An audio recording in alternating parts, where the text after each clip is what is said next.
Good day, everyone. Banuelos Markevin here, discussing about the result or the our observation to the laboratory happened last week. So anyway, this is all about the hair and fibers. So we have a lot of sample here came from the different hair of the animals, and we also have the human hair, of course. So without further ado, let's start. So this is the rabbit. This is how it looks like, the hair of a rabbit. So as you notice, the root of the rabbit, this is the part, this is a root of a rabbit's hair. So as you can notice, the root of a rabbit has a hair overlapping to it. So we also seen the three layers of hair. We have the cuticle, the outer line, that is a cuticle. Then the another line after cuticle, it is what we call the cortex, and the central core or the medulla. So it is really clear. So under the microscope, we observe the structure of the rabbit's hair in detail.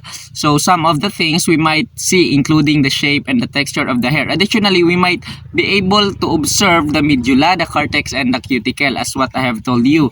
So which make up the different layer of the hair shaft. Next, another, we have here a goat.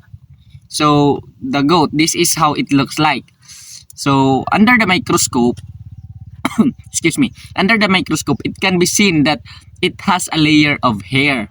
So on the other hand, we can notice that there is a split from the root. So as you notice here, splitting from the root, and it was connected to the other side of the hair. So it looks like that the root of the hair has been cut. So just like it cut off and connected to the other line of the hair. So we can also see that there is no called the cortex of a goat hair. So anyway, that was our observation based on what we've seen under the microscope. So another one, we have also the pig. This is hair of a pig under the microscope. This is how it looks like. So this is the pig's hair under the microscope. So we can see that it is like a spermatozoon. So if we notice at the root of the hair, there is hair that overlaps to it. So let's try to zoom. Okay, this is the root of the pig's hair. So as you notice, as what I have told you, that there is hair that overlaps to it. Okay, so as you notice, this one, this is like an hair overlaps to it. So this is the root, then another hair overlapping to it.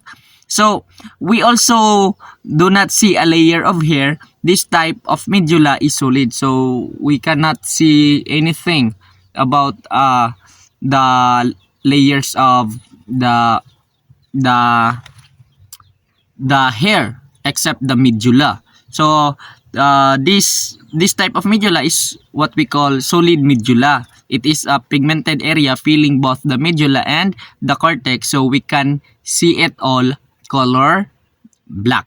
Now let's proceed to the horse. We have the horse. Just like rabbit, it is really clear, the three layers of the hair. So the hair of the horse under the microscope can be seen that the shape of its root is still round. So the root of the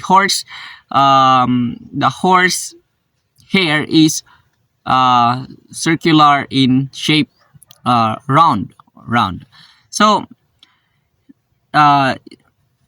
round. We can also notice the size and the size and fat of its hair. It was really fat and good in size.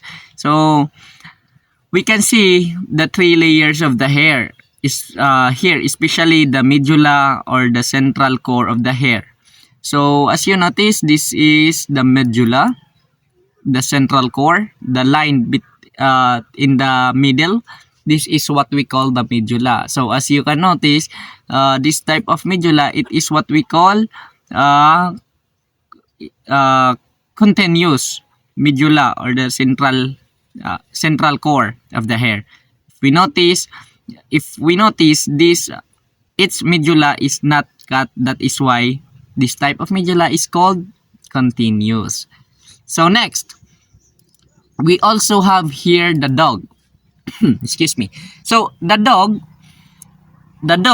hair is a thin hair, but if we use a microscope, we can notice and see the structure of this hair. So if we notice, the dog's hair does not have a layer. So let's try to zoom. The dog's hair does not have a layer. Yes, do not have. Absolutely do not. So the dog's hair does not have a layer. It is what we call solid medulla. It is pigmented area filling both the medulla and the cortex. So this is how it looks like. Okay, now let's proceed to the plant's fibers. We only have one fibers. It was cotton. So cotton, under the microscope, we observe the structure of cotton, the length and the width of fibers, and also the shape of the fibers. So in addition, we might be able to observe the twisted ribbon-like shape of the cotton fibers. So this is how it looked like.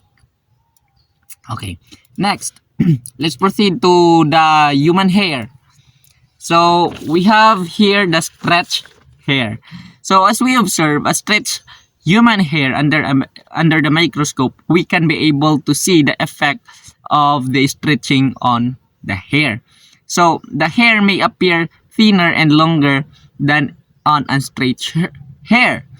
So we can be able to see any damage or breakage to the hair shaft that may have occurred during the stretching process. So the damage of the hair. So as you can see, this part, the hair damage may be due to the stretching process. Okay, now let's proceed to the born hair.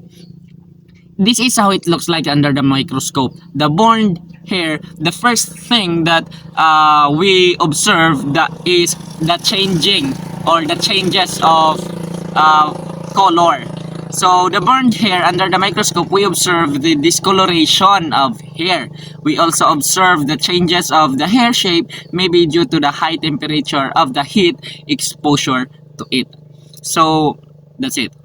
Now we also have the naturally fallen hair. So naturally fallen hair, there's no damage because it's naturally fallen.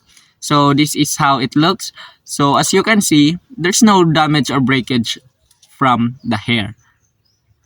We also notice the cuticle, the medulla, and the cortex. Next, the last one, we have the forcibly removed hair. So unlike the naturally fallen hair, the forcibly removed hair is thinner than naturally fallen hair. It was thinner than naturally fallen hair.